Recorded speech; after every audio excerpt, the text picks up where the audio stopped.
Before the year is through, we are going to do a 2024 ladder predictor. Let's get into it. So I found this ladder predictor online via Tier Maker, and I think Jake from Saints TV used the exact same one. We're just going to go, and as you can see it on the screen here, we're just going to go up, put 2 in each of these categories. I've seen other content creators do like predicting every single game, and it's just, man, I can't even think what I'm going to have for dinner tonight, let alone every single game. But let's get into this ladder predictor, and I feel like season 2024 is going to be absolutely huge. Like, obviously the Pies could go back to back, which is, you know, what we're all hoping for, but there's a lot of teams that are going to be competing next year. You know, Port Power, why do I call them Port Power? Why can't I just call them Port? Port, Brisbane, obviously, Carlton, of course, they're going to be somewhere up there. I think, you know, the Giants, I anticipate being somewhere in the top 6. But look, let's get into this and see how we go. So we'll start with 17th and 18th, and I think these kind of speak for themselves. So we'll go from 18, and then we'll just kind of move up. 18, I don't see West Coast getting any better than they already have. You know, I feel like they might win 1 or 2 more games, but in general, West Coast have got a couple of years left to sort of rebuild. Getting Harley Reid is massive for them, but I feel like they're just going to be, you know, middling down down the bottom again.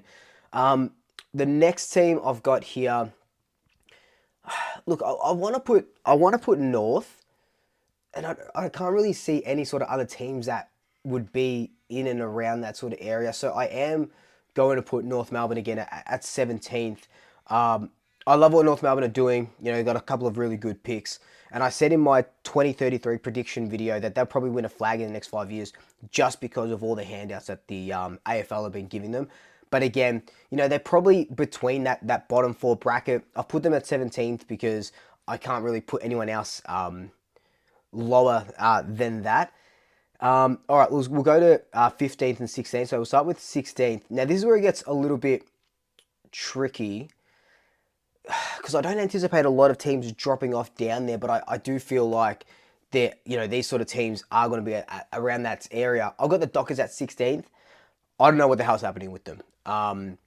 You know, they're just one of those teams where they had a lot of potential, and you know, we played them in the semi a couple of years ago, and then they're just not interesting. They're a boring football side. They could even finish 17th in my eyes, and maybe North sort of take over them. But I dare say that they are bottom 4. Now, 15th, from 15th up, this is going to be a bit crazy. I'm going to put Richmond in the bottom 4. I know they've got a new coach in Adam Uze, but is that enough to sort of change everything that sort of Richmond have been doing? I don't really think so. They finished 13th last season, and you know, finished 13th with 10 wins.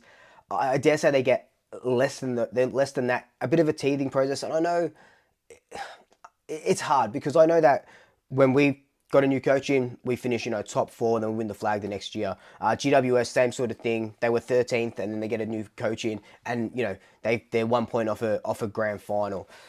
So the new coach will have them up and firing in the first few rounds, but I think there's a lot more to figure out at Tigerland than a lot of led to believe. All right, 13th and 14th. So 14th, I've got Hawthorn coming in. Hawthorn finished 7 wins. They finished 16th last season. They are, outside of the top 8, for me anyway, they are the most exciting team. You know, adding Jack Ginnivan to your side as well is going to get fans through the gates. It's going to generate a lot of good media or bad media, or however you want to sort of look at it for them.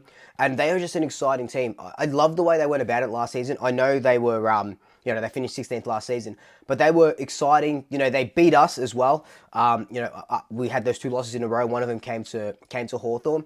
Look, 14th might be around that area. Could they push up a little bit more? They had 7 wins. I'd probably give them about 10 or 11 wins, which sort of will push them from anywhere between, you know, 13th to maybe 11th. Okay, so 13th here. God, this is hard, man. This is hard. I really think Essendon aren't going to do much. I know they brought in a couple of players, but kind of like Fremantle and maybe Richmond, they're a little bit boring for me. Whenever I watched an Essendon game, and I didn't watch many, so I can't really comment too much on it. They just weren't exciting, and you know they had us in Anzac Day, and then we sort of came back from like 30 points down or whatever it may be, and then we finished them off the second time we played them. But they're just not an exciting football team for me. And Brad Scott is a good coach. He's gotten the Rooster prelims and stuff like that. Can he do that with Essendon? Sure, but I don't think it'll be next season. And with ladder predictors and stuff, and very early ladder predictors, so not seeing any preseason matches or anything like that. You're literally just throwing darts blindfolded and seeing what sticks. So I've got Essendon at 13th. 11th and 12th for me is now this is where it gets really hard. This is where it gets really hard. 12th, I'm going to put Geelong. 12th, I'm going to put Geelong there. I think their time is up, and we always say this: Geelong's time's up. They're not going to finish top 8, and then they win the flag the next year. But I do think their time is up. They deserve to be in the bottom 8 or the bottom 10 for a couple of years after dominating the competition for so long. And I'm so jealous of all their success. Same goes with Hawthorn as well. But I don't think. What did they finish last season? They finished 12th. So I think they finish 12th again. So these next 3 spots, 11, 10, 9, and maybe a 4th spot in 8. These teams are going to be kind of like last season where we had Giants, Sydney, Bulldogs, Adelaide all competing for that final sort of spot. I think that's what's going to happen next year. It's going to be really, really tight in that sort of middle bracket. And I guess that's why the AFL wants to bring in like a wild card, because that would work out so well. So these teams that I'm going to put here are very interchangeable, I feel. The first one at 11th is I'm going to put Gold Coast. So they're going to finish above Geelong in my eyes. They finished 15th last year, 9 wins. Dimmer is a 3-time premiership coach. He knows how to win. He knows what he's doing. The Suns have such a good young talent, and some of their senior heads are really good as well. Dimmer will have them firing. Do I think firing enough to make the top 8? I would love to see them in the top 8, and I think they might be 2 games out of the 8. But again, those 2 games could be flip of the coin if they win and maybe sneak in. I think their highest finish is 12th in a season, maybe, I want to say. So they finish just outside the top 8? I think so. But yeah, going around here, these are the teams that are going to be 1 or 2 games out of the 8, and they're all literally going to be flips of the coins. 10th is where it starts getting really tricky. 10th, I've got, or between 9 and 10, I've got the Bulldogs, and then I've got Adelaide. Nothing against these 2 teams, because they're both fantastic teams, and they've both got, any team with bloody Bontempelli, is incredible, Norton and stuff like that. Adelaide will obviously be reeling from that sort of arc review. Is that enough to kind of spur them on to just get into the top 8? I think, how many games did they win? 11 games last year. They probably want 13 games to sort of boost them into that top 8. And like I keep saying, these teams here, maybe not so much Gold Coast now, but Western Bulldogs, Adelaide, and whoever I put in at 7 and 8, I think those are just flip of the coins, kind of like last season was. And we may as well just do them now. 7 and 8, I've got St Kilda just at 8. I think the Saints did really well to finish where they finished. They finished 6, 13 wins. Could they probably push for, wouldn't be a top 4 spot. I think they would push for around 5 to 8 mark. But I think they're only going to be sort of 1 game clear going up into the finals. And then, so this is where it gets super hard, because the last 7 teams we have, Brisbane, Carlton, Collingwood, Giants, Melbourne, Port, Sydney. Sydney have done really well in their recruiting, getting Brodie Grundy in, getting Taylor Adams in as well. Exactly what they need. You know what we're going to do, actually? We're going to go top from here. So we've got our 8th team. We're going to go top to bottom and then see who we're sort of left with and do that. So first, I've got Collingwood. Obviously, of course I was going to put Collingwood. I think we're going to go back to back. And I think, how many wins did we get last season? 18. I think we might even push for 20 wins.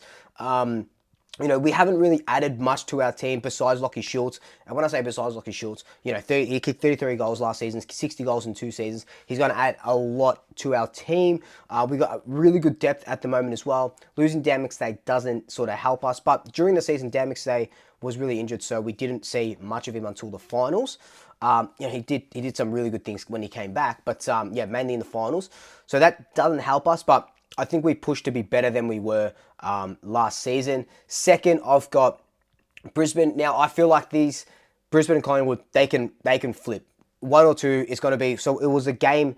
It was a game difference between us last season, and I feel like it's going to be a game difference, a game or two difference between us again. I think Brisbane are just too good. We saw them on grand final. They nearly take that grand final. So I think it'll be one or two, or 2-1. It'll be a flip of the coin. Third, I've got the Giants. I think the Giants are fantastic. We saw them, miss out on a grand final by 1 point because of us. But I think they're just such a well-oiled machine. What are they called? The Orange Tsunami when they're coming through. And they just improved. They finished 7th, 13 wins. I dare say they push up to, you probably need, 17 wins for a top four? Where can they find 4 extra wins? I think they can. It might just be 4 extra wins or 3 extra wins, but I think they can that 3 to 4 spot. Now this is where it gets a bit testy. I think are Port Adelaide good enough to go again, or have we seen Port just sort of fall and fall and fall? What about Melbourne, Carlton, Sydney? I think again, man, it's hard, but I can't see Melbourne jumping out of that top 4 spot. I think that they're just, yes, they're disappointed. They should have had a dynasty. They should have had 2 or 3 flags with the core group that they have right now. And this might be Simon Goodwin's, not last year, but he's super under pressure. They need to win a final in Melbourne, and the only way they're going to win a final in Melbourne is finishing top 4, getting that second chance, and trying to play at the G, which they probably will in that first final. So I think they just scrape into 4, and right behind them is Carlton in 5th, and this is another. I feel like pretty much all of these positions from 1 to 10 are just coin flips. Carlton could easily make it into the top 4. I just can't justify taking out the Giants or Melbourne, but Carlton could easily put into that top 4. They finished with 13 wins last season. Kind of like the Giants, can they get another 4 wins? Probably. They did have that really bad patch at the start of the year. Then they came good. Can they sort of get that good that they were at the end of the year? Can they bring it forward and maintain it throughout the season? Probably now that they can do it, I feel like they might be able to. But I can't see maybe Melbourne. You could probably flip Melbourne and Carlton, and one or 2 wins each. So then we're left with 6 and 7. I've got, I think Sydney in 6th, just because of their recruiting. Like I said, Brodie Grundy, Taylor Adams, fantastic. They're just going to do a whole world of good in Sydney. And then 7th, I've got Port Adelaide, because I think Port Adelaide, Ken Hinkley, are shot. They won 17 games last year. They finished 3rd. I think they're shot. Honestly, out of all these teams in the top 8, I think Port Adelaide are the ones who could probably, maybe, be kicked out of that top 8, and that's where Adelaide or Western Bulldogs come in. And if I'm not wrong, I think all those teams that I got in the top 8, are what the top 8 was last season. I don't know the stats on how many times a top 8 has changed through the season, or sorry, not changed season to season. But like I said, that from 9 to sort of 7, from 10 to 7, I think it's another coin flip. It's 1 or 2 games here or there. I reckon the Adelaide could just sneak into the 8. They just nearly snuck in this season. It depends on who out of that top 8 from last season is going to really depreciate in what they can bring to footy or to the season. And I dare say it might be Port Adelaide. Anyway, guys, that's just been my 2024 super early ladder predictor. Let me know your thoughts down below. Am I going to get it right? Who would you change? Etc. etc. Let me know down below. But until then, like, comment, subscribe. Tell your family, tell your friends, stay best. And until next time, double shakers. I'll swoop you later.